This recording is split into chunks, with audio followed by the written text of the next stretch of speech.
ప్రసాదానికి పూర్ణం బూరెలు తయారు చేసుకోవటానికి ముందుగా ఒక బౌల్‌లో ఒక కప్పు వరకు మినపగుళ్ళు వేసుకొని 2, 3 సార్లు శుభ్రంగా కడిగి 6 అవర్స్ పాటు నానపెట్టుకోవాలి.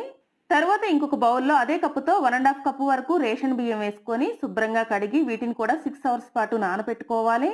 6 అవర్స్ తర్వాత ఇంకొకసారి శుభ్రంగా కడిగి ఈ రెండింటిని కూడా సెపరేట్‌గా కొంచెం వాటర్ వేసుకొని గ్రైండ్ చేసుకోవాలి. పిండి గట్టిగా గ్రైండ్ చేసుకొని ఒక బౌల్‌లో వేసుకొని 2 అవర్స్ నాననివ్వాలి.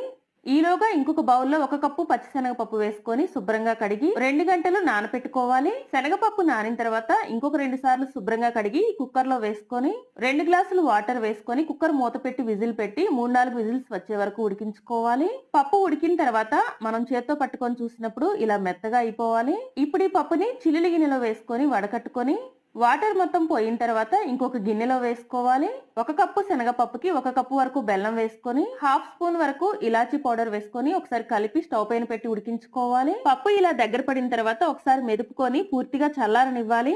తర్వాత చేతికి కొంచెం నెయ్యి అప్లై చేసుకొని ఈ పిండితో చిన్న చిన్న బాల్స్ లా తయారు చేసుకోవాలి.